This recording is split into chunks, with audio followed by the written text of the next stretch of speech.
Welcome back to channel learning Sri ബനാസർ ഖാലിൻ. എന്റെ സ്കൂൾ മാപ്പിലേക്ക് എല്ലാ മക്കൾക്കും സ്വാഗതം. ആദ്യമായിട്ട് മിസ്സിന്റെ ഭാഗത്ത് നിന്ന് എല്ലാ മക്കൾക്കും നല്ലൊരു വിഷയം ആശംസിക്കുന്നു. ഈ വർഷം നിങ്ങൾക്കെല്ലാം നന്നായി പഠിച്ച് നല്ല മാർക്ക് സ്കോർ ചെയ്യാൻ സാധിക്കട്ടെ. അങ്ങനെ നല്ല മാർക്കോടുകൂടി അടുത്ത ക്ലാസ്സിലേക്ക് എത്തിച്ചേരും കൂട്ടുകാരോടൊപ്പം തന്നെ പഠിക്കാൻ സാധിക്കട്ടെ എന്ന് ആശംസിക്കുന്നു, അതുപോലെ പ്രാർത്ഥിക്കുന്നു. അപ്പൊ എന്റെ മക്കളെ, കഴിഞ്ഞ ക്ലാസ്സില് മിസ് പറഞ്ഞ കാര്യങ്ങളൊക്കെ പഠിച്ചോ? ഇനി അഥവാ ആരെങ്കിലും പഠിക്കാൻ വിട്ടുപോയിട്ടുണ്ടോ അല്ലെങ്കിൽ കുറച്ച് ബാക്കി ഉണ്ടെങ്കിൽ തീർച്ചയായും മക്കളെ ഇന്ന് തന്നെ അത് പഠിച്ച് കംപ്ലീറ്റ് ചെയ്യാം. വളരെ കുറച്ച് പോർഷൻസ് ആണ് പഠിച്ചിട്ടുള്ളത്. അത്രയും പോർഷൻസ് പഠിച്ചാൽ തന്നെ നമുക്ക് മാർക്ക് സ്കോർ ചെയ്യാൻ പറ്റുന്നതാണ്. അപ്പൊ ഒട്ടും മടി വിചാരിക്കാതെ കളിക്കാനുള്ള സമയത്ത് കളിക്കുകയും കുറച്ച് സമയം പഠനത്തിനും കൂടി മാറ്റി വെക്കുക. അപ്പം അത് നിങ്ങളുടെ നല്ലൊരു ഭാവിക്ക് വേണ്ടിയിട്ടാണെന്ന് വിചാരിച്ചുകൊണ്ട് തീർച്ചയായും നിങ്ങൾ അതിനു വേണ്ടി സമയം കണ്ടെത്തുക. അപ്പൊ മിസ്സിനോട് ഒത്തിരി കുട്ടികൾ ഇത്തരത്തിൽ ക്ലാസ് എടുത്തു തരണമെന്ന് പറഞ്ഞതിന്റെ ഭാഗമായിട്ടാണ് മിസ് ഇങ്ങനെ ക്ലാസ് എടുക്കുന്നത്. നിങ്ങൾക്ക് ക്ലാസ് യൂസ്ഫുൾ ആയെന്ന് വിശ്വസിക്കുന്നു. അപ്പൊ നമുക്ക് ക്ലാസ്സിലേക്ക് കിടക്കാം മക്കളെ. അപ്പൊ മക്കളെ, കഴിഞ്ഞ ക്ലാസ്സിൽ നമ്മൾ പഠിച്ച് അവസാനിപ്പിച്ച പാഠഭാഗത്ത് നിന്ന് ഒരു ചോദ്യം ചോദിച്ചാലും നിങ്ങൾക്ക് ആൻസർ ചെയ്യാൻ പറ്റുമെന്ന് നോക്കാലോ. എന്താണ് factors affecting or the factors influencing the formation of soil? Factors influencing the formation of soil. മണ്ണ് രൂപീകരണത്തിന് സ്വാധീനിക്കുന്ന ഘടകങ്ങൾ ഏതൊക്കെയെന്നാണ് കഴിഞ്ഞ ക്ലാസ്സിൽ പഠിച്ചു മതിയായി. ആർക്കും ഉത്തരം പറയാൻ സാധിക്കും? അതെ, നിങ്ങൾക്ക് ഉത്തരം പറയാൻ സാധിക്കുന്നുണ്ട് അല്ലെ? എന്തൊക്കെയാണ് മണ്ണ് രൂപീകരണത്തിന് അല്ലെങ്കിൽ സോയിൽ ഫോർമേഷൻ ആവശ്യമുള്ള പ്രധാനപ്പെട്ട ഘടകങ്ങൾ? ഒന്ന് എന്ന് പറയുന്നത് മണ്ണ് രൂപീകരണത്തിന് ആവശ്യമുള്ളത് ടോപ്പോഗ്രഫി അല്ലെങ്കിൽ ഭൂപ്രകൃതി അല്ലെ? മണ്ണ് രൂപീകരണത്തിന് ആവശ്യമുള്ളതാണ് ഭൂപ്രകൃതി. പിന്നെ സസ്യങ്ങളും ജന്തുക്കളും അല്ലെങ്കിൽ ഓർഗാനിസംസ്, സസ്യങ്ങളും ജന്തുക്കളും. അതുപോലെ തന്നെ കാലാവസ്ഥ അല്ലെങ്കിൽ ക്ലൈമറ്റ്. പിന്നെയോ സമയം അല്ലെങ്കിൽ ടൈം. അത് മാത്രമല്ല എന്ത് വേണം? പാരന്റ് റോക്ക് അല്ലെങ്കിൽ മാതൃശില. അപ്പൊ മണ്ണ് രൂപീകരണത്തിന് സ്വാധീനിക്കുന്ന ഘടകങ്ങൾ ഏത് എന്ന് ചോദിച്ചാൽ മക്കൾക്ക് ഇപ്പൊ കറക്റ്റ് ആയിട്ട് ഉത്തരം പറയാൻ സാധിക്കും. ഏതൊക്കെയാണ്? ഒന്ന് ഭൂപ്രകൃതി, രണ്ട് സസ്യങ്ങളും ജന്തുക്കളും, മൂന്ന് കാലാവസ്ഥ, നാല് സമയം, പിന്നെ മാതൃശില അല്ലെ മക്കളെ? Factors influencing the formation of soil. What are the factors influencing the formation of soil? മക്കളെ പറഞ്ഞേ. ഒന്ന് എന്താണ്? Topography. Second one organisms. Third one climate. And fourth one time. And fifth one parent rock അല്ലെങ്കിൽ മാതൃശില. ഇത്രയും കാര്യങ്ങൾ ഉണ്ടെങ്കിൽ നിങ്ങൾക്ക് ആ ഉത്തരം സെറ്റാണ്. നിങ്ങൾ ആ ക്വസ്റ്റ്യൻ ആൻസർ നന്നായി നിങ്ങൾക്ക് ചെയ്യാൻ സാധിക്കും. നിങ്ങൾക്ക് മനസ്സിലായല്ലോ? അപ്പൊ നമുക്ക് അടുത്ത പോർഷനിൽ അടുത്ത ചാപ്റ്ററിൽ എന്തൊക്കെയാണ് പഠിക്കാമെന്ന് നോക്കാം മക്കളെ. അപ്പൊ എന്റെ മക്കൾക്ക് ഒരു കോൺഫിഡൻസ് ലഭിച്ചല്ലോ, നിങ്ങളെ കൊണ്ട് സാധിക്കുമെന്ന് മനസ്സിലായല്ലോ. അപ്പൊ നമുക്ക് അടുത്ത ക്വസ്റ്റിനോട്ട് പോവാം. അപ്പൊ ഇവിടെ നോക്കിയ മക്കളെ, നമ്മൾ അവർ ഗവൺമെന്റ് എന്ന പാഠത്തില് നമ്മുടെ ഗവൺമെന്റ് എന്ന പാഠത്തിൽ നമ്മൾ പ്രധാനമായിട്ട് മനസ്സിലാക്കേണ്ട ഒരു കാര്യം എന്ന് പറയുന്നത്, നമ്മുടെ എല്ലാ ജനാധിപത്യ രാജ്യങ്ങളും ഗവൺമെന്റിന് മൂന്ന് ഭാഗങ്ങളുണ്ട്, മൂന്ന് ഘടകങ്ങളുണ്ട്. ഇപ്പൊ എല്ലാ ജനാധിപത്യ രാജ്യങ്ങളിലും ഗവൺമെന്റിന് മൂന്ന് ഘടകങ്ങളുണ്ട്. ഏതൊക്കെയാണെന്ന് വെച്ചാൽ government three organs of government ഏതൊക്കെയാണെന്ന് വെച്ചാൽ ലെജിസ്ലേച്ചർ, എക്സിക്യൂട്ടീവ്, ജുഡീഷ്യറി. എന്താണ് ലെജിസ്ലേച്ചർ, എക്സിക്യൂട്ടീവ്, ജുഡീഷ്യറി? അപ്പൊ ത്രീ ഓർഗൻസ് ഓഫ് ഗവൺമെന്റ് എല്ലാ ഡെമോക്രാറ്റിക് ആയിട്ടുള്ള ജനാധിപത്യ രാജ്യങ്ങളിലും ഗവൺമെന്റിന് മൂന്ന് ഘടകങ്ങളുണ്ട്. അല്ലെങ്കിൽ the three organs of government are legislature, executive and judiciary. എന്താണ് legislature, executive and judiciary? അതായത് ഗവൺമെന്റ് മൂന്ന് ഘടകങ്ങൾ ഏതൊക്കെയാണ്? നിയമനിർമ്മാണ വിഭാഗം എന്താണ്? ലെജിസ്ലേച്ചർ. നിയമനിർമ്മാണ വിഭാഗം ലെജിസ്ലേച്ചർ. then executive എന്താണ്? എക്സിക്യൂട്ടീവ് കാര്യനിർവഹണ വിഭാഗം. ആൻഡ് ജുഡീഷ്യറി നീതിന്യായ വിഭാഗം. എന്താണ്? ഗവൺമെന്റിന് മൂന്ന് ഓർഗൻസ് ഉണ്ട്. ഒരു ജനാധിപത്യ രാജ്യമാണെങ്കിൽ ആ ഗവൺമെന്റിന് മൂന്ന് ഘടകങ്ങളുണ്ട്. ഏതൊക്കെയാണ്? എന്താണ്? നീതിന്യായ വിഭാഗം, കാര്യനിർവഹണ വിഭാഗം, അതുപോലെ തന്നെ എന്താണ്? നീതിന്യായ വിഭാഗം, നിയമനിർമ്മാണ വിഭാഗം. എന്താണ്? നിയമനിർമ്മാണ വിഭാഗം, നീതിന്യായ വിഭാഗം, കാര്യനിർവഹണ വിഭാഗം. ഇതാണ് നിയമനിർമ്മാണ വിഭാഗം അല്ലെങ്കിൽ ലെജിസ്ലേച്ചർ, കാര്യനിർവഹണ വിഭാഗം അഥവാ എക്സിക്യൂട്ടീവ്, അതുപോലെ നീതിന്യായ വിഭാഗം അഥവാ ജുഡീഷ്യറി എന്നും കൂടെ നമ്മൾ മനസ്സിലാക്കണം. അപ്പൊ ഇത്രയാണ് നമ്മുടെ ഗവൺമെന്റ് മൂന്ന് ഘടകങ്ങളെ കുറിച്ച് ആദ്യം മനസ്സിലാക്കേണ്ടത്. അതില് നിയമനിർമ്മാണ വിഭാഗം അല്ലെങ്കിൽ ലെജിസ്ലേച്ചർ എന്ന് പറഞ്ഞാൽ നിയമനിർമ്മാണ വിഭാഗമാണ്. അവിടെ എന്താ നിർമ്മിക്കപ്പെടുന്നത്? നിയമങ്ങൾ നിർമ്മിക്കപ്പെടുന്നു. അടുത്തത് നീതിന്യായ വിഭാഗം. നീതിന്യായ വിഭാഗം അവിടെ നിയമങ്ങൾ വ്യാഖ്യാനിക്കപ്പെടുന്നു. നീതിന്യായ വിഭാഗത്തിൽ എന്ത് ചെയ്യുന്നു? നിയമങ്ങൾ വ്യാഖ്യാനിക്കപ്പെടുന്നു. അല്ലെങ്കിൽ ജുഡീഷ്യറിയിൽ നിയമങ്ങൾ വ്യാഖ്യാനിക്കപ്പെടുന്നു. ഇനി കാര്യനിർവഹണം അല്ലെങ്കിൽ എക്സിക്യൂട്ടീവ് എന്ന് പറയുന്നിടത്ത് എന്താണ്? നിയമങ്ങൾ നടപ്പാക്കുന്നതാണ് കാര്യനിർവഹണ വിഭാഗം അല്ലെങ്കിൽ എക്സിക്യൂട്ടീവ്. അവിടെ നിയമങ്ങൾ നടപ്പാക്കുന്നു. അപ്പൊ പ്രധാനമായും ഗവൺമെന്റ് മൂന്ന് ഘടകങ്ങൾ ഏതൊക്കെയാണ്? നിയമനിർമ്മാണ വിഭാഗം, നീതിന്യായ വിഭാഗം, അതുപോലെ കാര്യനിർവഹണ വിഭാഗം. അതിൽ എന്താണ്? നിയമങ്ങൾ നിർമ്മിക്കുന്ന എവിടെ വെച്ചാൽ ഇവിടെ നിയമനിർമ്മാണ വിഭാഗത്തിലാണ്. അടുത്തത് അതുപോലെ കാര്യനിർവഹണ വിഭാഗത്തിൽ നിയമങ്ങൾ എന്താണ് നടപ്പാക്കുന്നു, നിയമങ്ങൾ നടപ്പാക്കുന്നു. ഇനി നീതിന്യായ വിഭാഗത്തിൽ നിയമങ്ങൾ എന്ത് ചെയ്യുന്നു, വ്യാഖ്യാനിക്കപ്പെടുകയാണ് ചെയ്യുന്നത്. അപ്പൊ മനസ്സിലാക്കാം, ഇന്ത്യൻ ഗവൺമെന്റിന് 3 ഓർഗൻസ് ആണ്. ഏതൊക്കെയാണ്? Executive, judiciary and legislature. Legislature, executive and judiciary. അത് ലെജിസ്ലേച്ചർ എന്ന് പറയുന്നത് എന്താണ്? Makes law. Legislature makes law. Then judiciary means it interprets law. Law അതിന് നിയമങ്ങളെ വ്യാഖ്യാനിക്കുന്നതാണ് നീതിന്യായ വിഭാഗം അല്ലെങ്കിൽ ജുഡീഷ്യറി. നീതിന്യായ വിഭാഗം ജുഡീഷ്യറി interprets law. അതുപോലെ തന്നെ എക്സിക്യൂട്ടീവ് കാര്യനിർവഹണ വിഭാഗം എന്ന് പറയുന്നത് അവിടെ എന്താണ്? ഇംപ്ലിമെന്റ്സ് ലോ അല്ലെങ്കിൽ നിയമങ്ങൾ നടപ്പാക്കുന്നു കൂടെ മനസ്സിലാക്കി വെക്കുക. അപ്പോ അവർ ഗവൺമെന്റ് പാഠത്തിൽ നമ്മൾ ആദ്യമായിട്ട് മനസ്സിലാക്കേണ്ട എന്താണ്? ഒരു ഗവൺമെന്റിന്റെ പ്രധാനപ്പെട്ട 3 ഘടകങ്ങൾ എന്നാണ്. ഏതൊക്കെയാണ് ആ 3 ഘടകങ്ങള്? നിയമനിർമ്മാണ വിഭാഗം അല്ലെങ്കിൽ ലെജിസ്ലേച്ചർ. നിയമനിർമ്മാണ വിഭാഗം എന്നല്ലേ? നിയമനിർമ്മാണ വിഭാഗം, അതുപോലെ നീതിന്യായ വിഭാഗം, പിന്നെ കാര്യനിർവഹണ വിഭാഗം. അപ്പൊ ഇവിടെ നിയമനിർമ്മാണ വിഭാഗത്തിന്റെ ജോലി എന്താണ്? നിയമങ്ങൾ നിർമ്മിക്കുന്നു. ഇനി നീതിന്യായ വിഭാഗം എന്താണ്? നിയമങ്ങൾ വ്യാഖ്യാനിക്കുകയാണ് ചെയ്യുന്നത്. അതുപോലെ തന്നെ കാര്യനിർവഹണ വിഭാഗം എന്ന് പറഞ്ഞാൽ നിയമങ്ങൾ നടപ്പാക്കുകയാണ് ചെയ്യുന്നത്. അപ്പൊ മനസ്സിലാക്കാം, ഇന്ത്യൻ ഗവൺമെന്റ് എടുക്കുകയാണെങ്കിൽ ഇന്ത്യൻ ഗവൺമെന്റ് 3 ഫാക്ട്സ് ഉണ്ട്. ഏതൊക്കെയാണ് ആ 3 ഓർഗൻസ് ഓഫ് ഇന്ത്യൻ ഗവൺമെന്റ് എന്ന് പറഞ്ഞാൽ ഏതൊക്കെയാണ്? Legislature, executive, judiciary. അത് ലെജിസ്ലേച്ചർ എന്ന് പറയുന്നത് എന്താണ്? It makes law. Legislature law ഉണ്ടാക്കുന്നു, മേക്സ് ലോ. പിന്നെ ജുഡീഷ്യറി എന്ന് പറഞ്ഞാൽ എന്താണ്? ഇറ്റ് ഇന്റർപ്രറ്റ്സ് ലോ, നിയമങ്ങളെ വ്യാഖ്യാനിക്കുന്നു. അതുപോലെ എക്സിക്യൂട്ടീവ് എന്ന് പറഞ്ഞാൽ കാര്യനിർവഹണ വിഭാഗമാണ്. അവിടെ നിയമങ്ങൾ എന്താണ്? നടപ്പാക്കുന്നു. Implements law. അപ്പൊ ഇത്രയാണ് നമ്മൾ പ്രധാനമായിട്ട് അവർ ഗവൺമെന്റിൽ മനസ്സിലാക്കേണ്ട 3 ഓർഗൻസ് അല്ലെങ്കിൽ 3 ഘടകങ്ങൾ എന്ന് മനസ്സിലാക്കി. അപ്പൊ അത്രയും കാര്യങ്ങൾ മനസ്സിലായി മക്കളെ. ഇനി നമ്മൾ അതില് എന്തൊക്കെയാണ് കൂടുതൽ മനസ്സിലാക്കേണ്ടതെന്ന് നോക്കാൻ പോകുന്നത്. അപ്പൊ നമ്മൾ എന്താണ് മക്കളെ പഠിച്ചത്? ഗവൺമെന്റ് 3 ഘടകങ്ങൾ അല്ലെ, ഗവൺമെന്റ് 3 ഓർഗൻസ് ഓഫ് ഗവൺമെന്റ് പഠിച്ചത്. അതിന്റെ കീഴിൽ വരുന്ന പ്രധാനപ്പെട്ട ആളുകൾ ആരൊക്കെയാണെന്ന് നോക്കാം. India government. അപ്പൊ ഇന്ത്യ ഗവൺമെന്റിൽ നമ്മൾ 3 വിഭാഗങ്ങളുണ്ട്. ഏതൊക്കെയാണ്? എക്സിക്യൂട്ടീവ് അല്ലെങ്കിൽ ലെജിസ്ലേറ്റീവ്, എക്സിക്യൂട്ടീവ്, ജുഡീഷ്യറി അല്ലെ. നിയമനിർമ്മാണ വിഭാഗം, കാര്യനിർവഹണ വിഭാഗം അല്ലെങ്കിൽ നീതിന്യായ വിഭാഗം. അതിലെ ലെജിസ്ലേച്ചർ എന്ന് പറഞ്ഞാൽ നിയമനിർമ്മാണ വിഭാഗം, നിയമങ്ങൾ നിർമ്മിക്കുന്നത് നമ്മൾ പഠിച്ചു. ഇവിടെ പ്രധാനമായിട്ട് ആരൊക്കെയാണ് ഉള്ളത്? പ്രസിഡന്റ്, അതുപോലെ ലോക്സഭയും രാജ്യസഭയും ചേർന്നതാണ് നിയമനിർമ്മാണ വിഭാഗത്തിലെ ലെജിസ്ലേച്ചർ. അപ്പൊ നിയമം നിർമ്മിക്കുന്നതിൽ പ്രധാനപ്പെട്ട പങ്ക് വഹിക്കുന്ന ആരൊക്കെയാണ്? ലോക്സഭയും രാജ്യസഭയും അതുപോലെ തന്നെ പ്രസിഡന്റും ആണെന്ന് ഓർത്ത് വെക്കുക. അപ്പൊ നിയമനിർമ്മാണ വിഭാഗം ലെജിസ്ലേച്ചർ വരുന്ന ആരൊക്കെയാണ്? പ്രസിഡന്റ് അല്ലെങ്കിൽ രാഷ്ട്രപതിയും ലോക്സഭയും രാജ്യസഭയാണ് വരുന്നതെന്ന് ഓർത്ത് വയ്ക്കുക. അത്രയും കാര്യം ക്ലിയർ ആണ് മക്കളെ. ഇനി അടുത്ത് പഠിക്കാൻ പോകുന്നത് കാര്യനിർവഹണ വിഭാഗം. കാര്യനിർവഹണ വിഭാഗം എന്ന് പറഞ്ഞാൽ എക്സിക്യൂട്ടീവ് ആണ്. അവിടെ എക്സിക്യൂട്ടീവ് എന്ന് പറയുമ്പോഴത്തേക്ക് അവിടെ വരുന്നത് ആരൊക്കെയാണ്?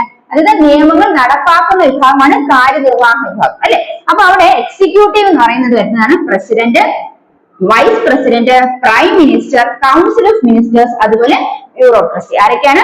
പ്രസിഡന്റ് ഉണ്ട്, വൈസ് പ്രസിഡന്റ് ഉണ്ട്, പ്രൈം മിനിസ്റ്റർ ഉണ്ട്, കൗൺസിൽ ഓഫ് മിനിസ്റ്റേഴ്സ് ഉണ്ട്, അതുപോലെ ബ്യൂറോക്രസി. അതായത് കാര്യനിർവഹണ വിഭാഗത്തിൽ നിയമങ്ങൾ എന്ത് ചെയ്യുന്നു?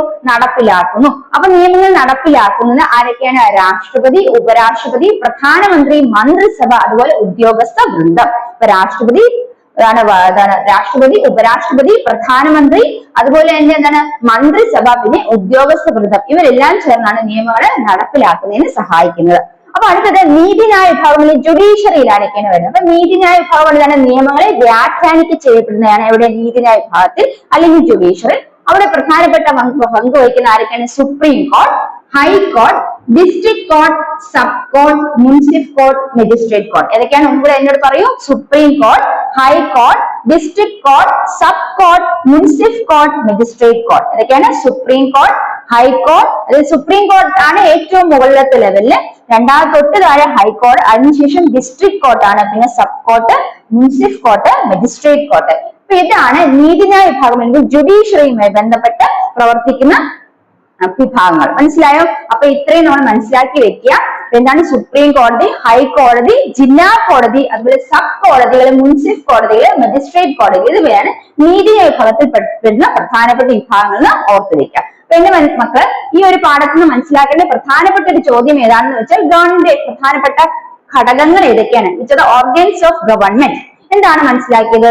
നമ്മൾ മനസ്സിലാക്കിയ 3 വിഭാഗങ്ങൾ അല്ലെ, 3 ഘടകങ്ങളുണ്ട് അല്ലെങ്കിൽ 3 വിഭാഗങ്ങളുണ്ട്, 3 ഓർഗൻസ് ഉണ്ട്. ഏതൊക്കെയാണ്? ലെജിസ്ലേച്ചർ അല്ലെ, എന്താണ് ലെജിസ്ലേച്ചർ? നിയമനിർമ്മാണ വിഭാഗം. അടുത്ത എന്ത് പറഞ്ഞതാണ്? അവിടെ നിയമം നിർമ്മിക്കപ്പെടുന്നു എന്ന് പറഞ്ഞു. അടുത്ത എന്താണ്? എക്സിക്യൂട്ടീവ് കാര്യനിർവഹണ വിഭാഗം അല്ലെ, അവിടെ എന്താണ് നിയമങ്ങൾ നടപ്പിലാക്കപ്പെടുന്നു. ഇനി അടുത്ത എന്താണ് ജുഡീഷ്യറി നീതിന്യായ വിഭാഗം, അവിടെ എന്താണ് നിയമങ്ങൾ വ്യാഖ്യാനിക്കപ്പെടുന്നു. ഒരിടത്ത് ഇംപ്ലിമെന്റ് ചെയ്യുന്നു, ഇവിടെ കാര്യനിർവഹണ വിഭാഗത്തിൽ അല്ലെങ്കിൽ എക്സിക്യൂട്ടീവ് ഇംപ്ലിമെന്റ് ചെയ്യുന്നു, എന്നാൽ നീതിന്യായ വിഭാഗത്തിൽ ജുഡീഷ്യറി എന്ത് ചെയ്യുന്നു, നിയമങ്ങൾ വ്യാഖ്യാനിക്കപ്പെടുന്നു, ഇന്റർപ്രറ്റ് ചെയ്യുന്നു. ഇനി നമ്മൾ മനസ്സിലാക്കേണ്ടത് ഓരോന്നിന്റെയും വിഭാഗങ്ങളിൽ വരുന്ന മറ്റ് അല്ലെങ്കിൽ അതിൽ വരുന്ന ഉൾപ്പെടുന്ന ഭാഗങ്ങളാണ്. ഒന്ന് ലെജിസ്ലേച്ചർ എന്ന് പറയുമ്പോഴത്തേക്ക് അവിടെ ആരാണ് പ്രധാനമായിട്ട് പ്രസിഡന്റും അതുപോലെ ലോക്സഭയും രാജ്യസഭയും. അപ്പൊ നിയമങ്ങൾ നിർമ്മിക്കപ്പെടുന്ന ഭാഗം ലെജിസ്ലേച്ചറില് പ്രസിഡന്റും ലോക്സഭയാണ് രാജ്യസഭയാണ് നോക്കി വെക്കുക. അടുത്തത് എക്സിക്യൂട്ടീവ് കാര്യനിർവഹണ നിയമങ്ങൾ എന്താ നടപ്പിലാക്കുന്ന അല്ലെ, നിയമങ്ങൾ നടപ്പിലാക്കുന്ന വിഭാഗത്തിൽ വരുന്ന ആരാണ് president, vice president, prime minister, council of ministers, bureaucracy. അതൊക്കെയാണ് പ്രസിഡന്റ്, വൈസ് പ്രസിഡന്റ്, പ്രസിഡന്റും അതായത് രാഷ്ട്രപതി, ഉപരാഷ്ട്രപതി, പ്രധാനമന്ത്രി, അതുപോലെ മന്ത്രിസഭയും ഉദ്യോഗസ്ഥ വൃന്ദവുമാണ് അവിടെ ഉൾപ്പെടുന്നത്. ഇനി ജുഡീഷ്യറി എടുക്കുകയാണെങ്കിൽ നീതിന്യായ വിഭാഗത്തില് നിയമങ്ങളുടെ വ്യാഖ്യാനിക്കപ്പെടുന്ന ഇന്റർപ്രറ്റ്സ് ലോ ആരൊക്കെയാണ് വരുന്നത്, സുപ്രീം കോടതി, ഹൈക്കോടതി, സുപ്രീം കോടതി, ഹൈക്കോടതി, ഡിസ്ട്രിക്ട് കോടതി, ജില്ലാ കോടതി, അല്ലെങ്കിൽ സബ് കോടതി, അതുപോലെ സബ് കോടതികള്, മുൻസിഫ് കോർട്ട്, ഈ മുൻസിഫ് കോടതിയില് മജിസ്ട്രേറ്റ് കോടതികൾ. ഈ മജിസ്ട്രേറ്റ് കോർട്സിൽ ഏത് വരുന്നതാണ്, ഇത് നീതിന്യായ വിഭാഗത്തിൽ അല്ലെങ്കിൽ എന്താണ് ജുഡീഷ്യറിയിൽ വരുന്നതാണെന്ന് ഓർത്തു വെക്കാൻ. ഇത്രയും കാര്യങ്ങൾ നിങ്ങൾ മനസ്സിലാക്കി വെക്കുക. ഈ പാഠഭാഗത്ത് നിന്ന് വേറെ ഒന്നും നിങ്ങൾ മനസ്സിലാക്കേണ്ട. ഇത്രയും കാര്യങ്ങൾ നിങ്ങൾ എന്ത് ചെയ്യണം, തീർച്ചയായും പഠിച്ചു വെക്കണം. ഈ ഒരു ക്വസ്റ്റ്യനിൽ നിന്ന് നിങ്ങൾ ഏത് രീതിയിൽ ക്വസ്റ്റ്യൻ ചോദിച്ചാൽ ഈ ഒരു ഭാഗത്ത് നിങ്ങൾക്ക് ആൻസർ ചെയ്യാൻ സാധിക്കും. അപ്പൊ അത്രയും നമ്മൾ മനസ്സിലാക്കുക. ഇനി നമുക്ക് അടുത്ത ചാപ്റ്ററിലേക്ക് കടക്കാം. ഇത് സെറ്റ് ആയ മക്കളെ, ഇത് ക്ലിയർ ആയ മക്കളെ? അപ്പൊ അടുത്ത് നമ്മൾ പഠിക്കാൻ പോകുന്നത് ആൻഷ്യൻ തമിഴകം അല്ലെ, അല്ലെങ്കിൽ പ്രാചീന തമിഴകം. പ്രാചീന തമിഴകത്തില് നമ്മൾ പ്രധാനമായിട്ട് മനസ്സിലാക്കേണ്ട വളരെ കുറച്ച് പോയിന്റ്സ് നിങ്ങൾ മനസ്സിലാക്കിയാൽ മതി. അപ്പൊ അതെന്തൊക്കെയാണെന്ന് നോക്കാം മക്കളെ. തീർച്ചയായും നിങ്ങൾ ഇപ്പൊ തന്നെ ഇത് പഠിച്ചു പോവുക. ഒന്നാമത് നമ്മൾ മനസ്സിലാക്കേണ്ടത് പ്രാചീന തമിഴകത്തെ കുറിച്ചുള്ള സ്രോതസ്സുകൾ, അല്ലെങ്കിൽ ഈ പ്രാചീന തമിഴകം അതായത് ആ ഒരു ഏത് പീരീഡിലാണ്, അതിന് മെഗോലിത്തിക്കൽ പീരീഡ് എന്നാണ്, മെഗാലിത്തിക്കൽ എന്താണ്, മെഗാലിത്തിക്കൽ പീരീഡ് എന്നാണ് പ്രാചീന തമിഴകത്തിന്റെ ആ ഒരു ഘട്ടത്തെ അറിയുന്നത്. മെഗാലിത്തിക്കൽ പീരീഡ് എന്നാണ് അറിയപ്പെടുന്നത്. അവിടെ എന്തൊക്കെ സ്രോതസ്സിലൂടെയാണ് നമുക്ക് പ്രാചീന തമിഴകത്തെ കുറിച്ചുള്ള അറിവ് ലഭിക്കുന്നത് നമ്മൾ നോക്കാം. What is the source of information on history of ancient Tamilakam, അതായത് ആൻഷ്യൻ തമിഴകത്തിൽ നിന്ന് നമുക്ക് അതിന്റെ ആ ഒരു ചരിത്രത്തെ കുറിച്ചുള്ള എന്തൊക്കെ സ്രോതസ്സുകൾ എന്നാണ് അതിന്റെ ചരിത്രത്തെ കുറിച്ച് മനസ്സിലാക്കാൻ സാധിക്കുക നമ്മൾ നോക്കാൻ പോകുന്നത്. അപ്പൊ എവിടെ നിന്നൊക്കെയാണ് നമുക്ക് അത് മനസ്സിലാക്കുന്നത്? ഒന്ന്, what is the sources of major source of information on the history of ancient Tamilakam. Ancient തമിഴകത്തിന്റെ ഹിസ്റ്ററിയിൽ നിന്ന് കിട്ടുന്ന മേജർ സോഴ്സ്, ഹിസ്റ്ററിയെ കുറിച്ച് കിട്ടുന്ന മേജർ സോഴ്സുകൾ, ഹിസ്റ്ററിയെ കുറിച്ച് അല്ലെങ്കിൽ ആൻഷ്യൻ തമിഴകത്തിന്റെ ഹിസ്റ്ററിയെ കുറിച്ച് നമുക്ക് മേജർ സോഴ്സസ് ഏതൊക്കെയാണ്, ഹിസ്റ്ററിയെ കുറിച്ച് മനസ്സിലാക്കുന്ന മേജർ സോഴ്സ്? ഒന്ന്, ancient Tamil songs. Ancient Tamil songs നമുക്ക് അതിന്റെ ചരിത്രം, ആൻഷ്യൻ തമിഴകത്തെ കുറിച്ച് ചരിത്രത്തിനെ മനസ്സിലാക്കുന്നു.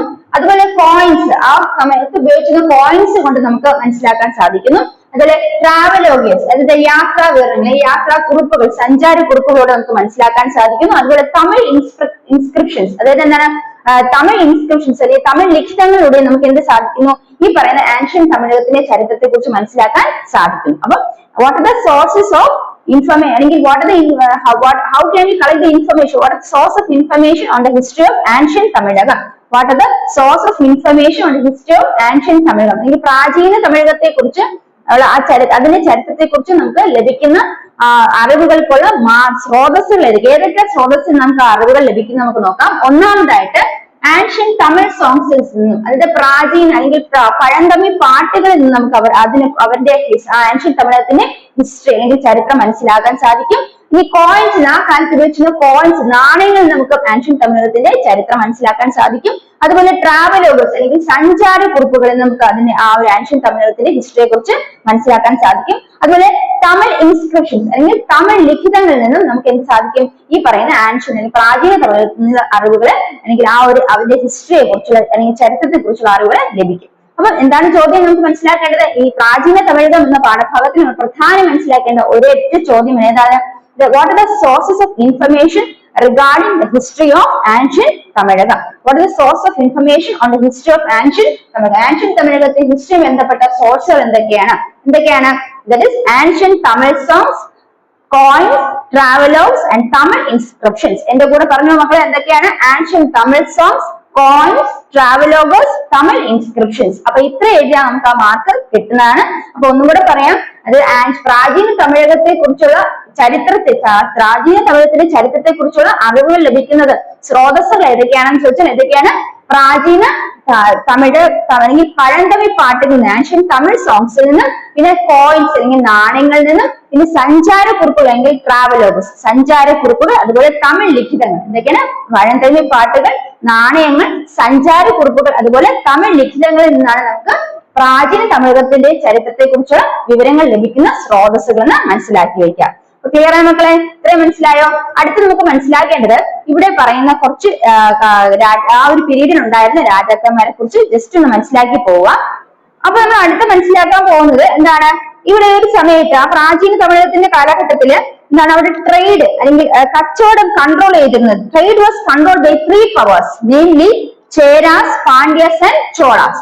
In ancient Tamilakam trade was controlled by Cheras, Pandyas and Cholas. അതായത് പ്രാചീന തമിഴകത്തില് എന്താണ് ഈ പറയുന്ന കച്ചവടമൊക്കെ കൺട്രോൾ ചെയ്ത് അല്ലെങ്കിൽ കച്ചവടമൊക്കെ നിയന്ത്രിച്ചു പോയിരുന്നത് ആരൊക്കെയാണ്? ചേരാസും പാണ്ഡ്യാസും ചോളാസുമാണ്. ഈ ചേരാസും പാണ്ഡ്യാസും Cholas they are together known as Moovendans. അപ്പൊ മൂവേന്തന്മാർ എന്താണ്? ചേരനും പാണ്ഡ്യനും ചോളന്മാരെയാണ് എന്നറിയപ്പെടുന്നത് മൂവേന്തന്മാർ എന്നറിയപ്പെടുന്നത്. അപ്പൊ പ്രാചീന തമിഴകത്തില് കച്ചവടങ്ങൾക്ക് അല്ലെങ്കിൽ കച്ചവടങ്ങൾ നിയന്ത്രിച്ചിരിക്കുന്നത് ആരൊക്കെയായിരുന്നു? ചേരൻ, പാണ്ഡ്യർ, ചോളർ. അങ്ങനെ ചേരാസ്, പാണ്ഡ്യാസ് ആൻഡ് ചോളാസ്.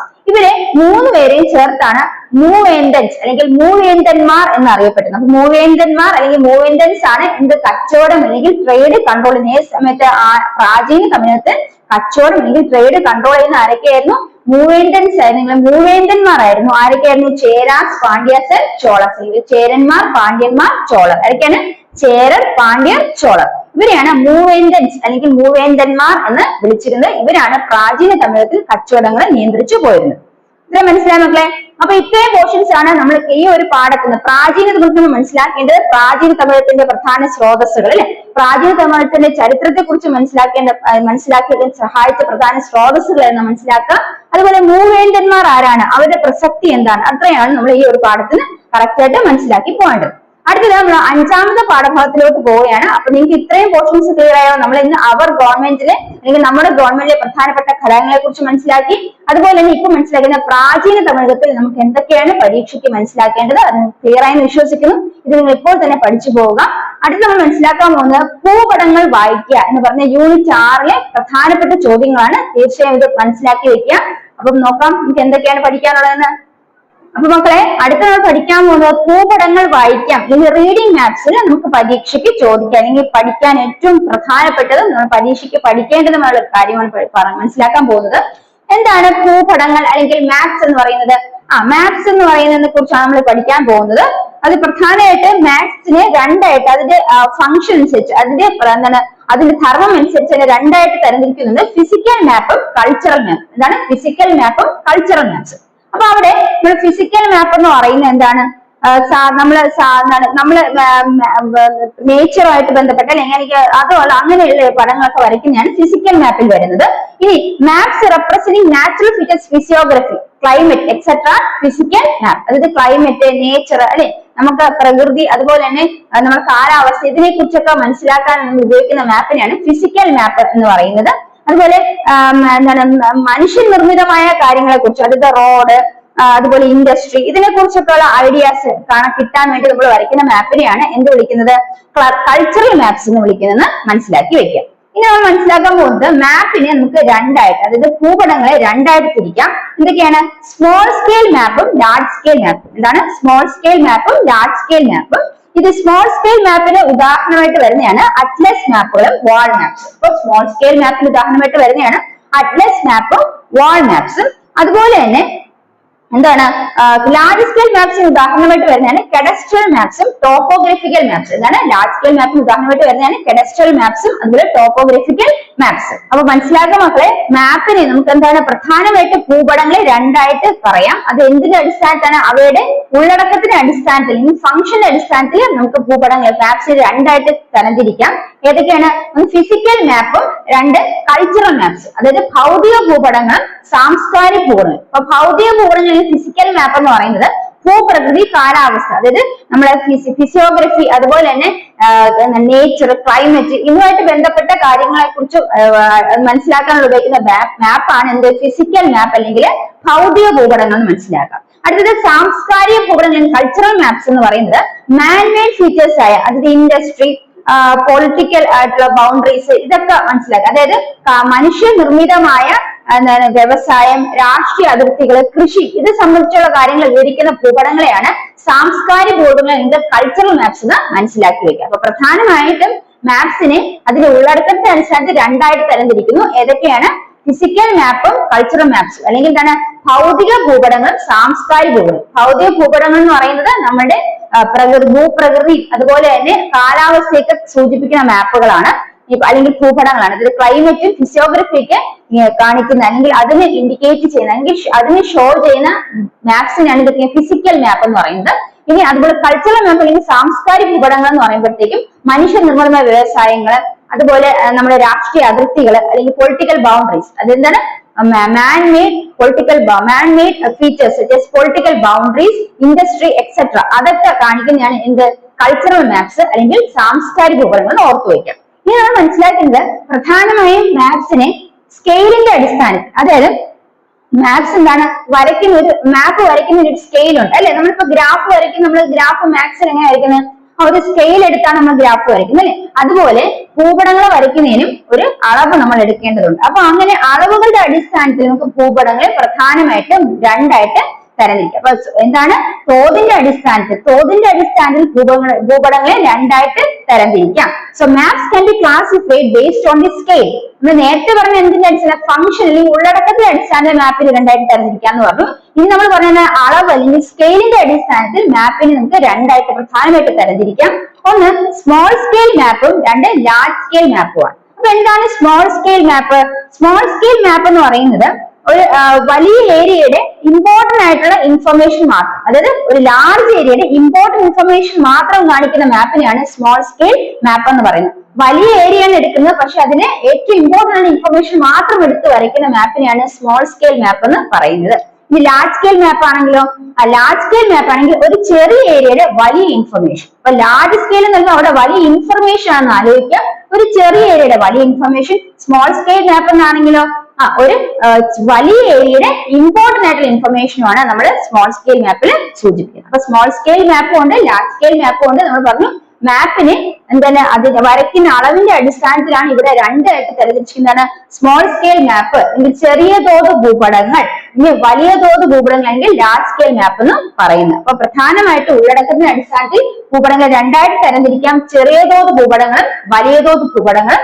അതിൽ ചെറിയ തോത് ഭൂപടങ്ങൾ എന്ന് പറയുമ്പോഴത്തേക്കും അവിടെ എങ്ങനെയാണ് വലിയ ഒരു ഏരിയയുടെ അല്ലെങ്കിൽ വലിയ ഒരു പ്രദേശത്തെ പ്രധാനപ്പെട്ട വിവരങ്ങൾ മാത്രം രേഖപ്പെടുത്തുന്ന മാപ്പിനെയാണ് ചെറിയ തോത് ഭൂപടങ്ങൾ എന്ന് പറയുന്നത്, സ്മോൾ സ്കെയിൽ മാപ്പ്. അതിന് ഉദാഹരണമാണ് അറ്റ്ലസും വാൾ മാപ്സ്. ഇതാണ് അറ്റ്ലസും വാൾ മാപ്പ് അല്ലെങ്കിൽ ചുമർ ഭൂപടങ്ങൾ. അതെന്ന് പറയുന്നത് വലിയൊരു ഏരിയയുടെ പ്രധാനപ്പെട്ട ഇൻഫർമേഷൻ മാത്രം കാണിക്കുന്നതാണ് സ്മോൾ സ്കെയിൽ മാപ്പ് അല്ലെങ്കിൽ ചെറിയ തോത് ഭൂപടം. ഉദാഹരണമാണ് അറ്റ്ലസ് മാപ്പുകൾ, അതുപോലെ ചുമർ ഭൂപടങ്ങൾ വാൾ മാപ്സ് അതിന് ഉദാഹരണമാണ് ഓർത്തു വയ്ക്കുക, നമ്മുടെ വാളിൽ ഹാങ് ചെയ്യുന്ന മാപ്സ്. ഇനി ലാർജ് സ്കെയിൽ മാപ്സ് എന്ന് പറയുന്നത് നമ്മൾ പറഞ്ഞു എന്താണ് ഒരു ചെറിയ ഏരിയയുടെ വലിയ ഇൻഫർമേഷൻ, ഒരു ചെറിയ ഏരിയയുടെ ഏറ്റവും കൂടുതൽ ഇൻഫർമേഷൻ ഏറ്റവും കൂടുതൽ വിവരങ്ങൾ ശേഖരിക്കുന്ന മാപ്പാണ് ലാർജ് സ്കെയിൽ മാപ്പ് എന്ന് പറയുന്നത്. ചെറിയ ഏരിയയുടെ ഏറ്റവും കൂടുതൽ ഇൻഫർമേഷൻ സ്വീകരിക്കുന്ന മാപ്പാണ് ലാർജ് സ്കെയിൽ മാപ്പ്. അതിന് ഉദാഹരണമാണ് കഡസ്ട്രൽ മാപ്പും എന്താണ് ടോപ്പോഗ്രഫിക്കൽ മാപ്പും. എന്താണ് കഡസ്ട്രൽ മാപ്പും ടോപ്പോഗ്രഫിക്കൽ മാപ്പ് അല്ലെങ്കിൽ ധരാതലീയ മാപ്പ് ഭൂപടം. എന്താണ് കഡസ്ട്രൽ മാപ്സും ടോപ്പോഗ്രഫിക്കൽ ധരാതലീയ ഭൂപടവും ഏതിന് ഉദാഹരണമാണ്? ധരാതലി ഭൂപടം കഡസ്ട്രൽ ഭൂപടം ഏത് ഉദാഹരണമാണ്? ലാർജ് സ്കെയിൽ മാപ്പിന് അല്ലെങ്കിൽ വലിയൊരു ഭൂപടങ്ങൾക്ക് ഉദാഹരണമാണെന്ന് ഓർത്തു വയ്ക്കാം. അപ്പൊ ഇതൊക്കെയാണ് നമ്മൾ മാപ്പിനെ കുറിച്ച് മനസ്സിലാക്കേണ്ടത്. ഇത് ക്ലിയർ ആയ മക്കളെ? ക്ലിയർ ആയെന്ന് വിശ്വസിക്കുന്നു. അപ്പൊ ഞാൻ ഒരു ചോദ്യം ചോദിക്കാം നിങ്ങൾക്ക്. ഇതില് മാപ്പിന് അതിന്റെ എന്തിന്റെ അടിസ്ഥാനത്തിലാണ് ചെറിയ തോത് ഭൂപടങ്ങൾ അല്ലെങ്കിൽ വലിയ തോത് ഭൂപടങ്ങൾ വേർതിരിച്ചിരിക്കുന്നത്? അതെ, എന്തിന്റെ അടിസ്ഥാനത്തിലാണ്? സ്കെയിലിന്റെ അടിസ്ഥാനത്തിൽ അല്ലെ, അളവിന്റെ അടിസ്ഥാനത്തിലാണ്. നിങ്ങൾക്കത് മനസ്സിലായോ? പിടികിട്ടിയല്ലോ? അപ്പൊ നമ്മൾ ഈ പാഠത്തിൽ തന്നെ പ്രധാനമായി മനസ്സിലാക്കേണ്ട ഒരു പോയിന്റും കൂടെ ഉണ്ട്, അതെന്താണെന്ന് നോക്കാം.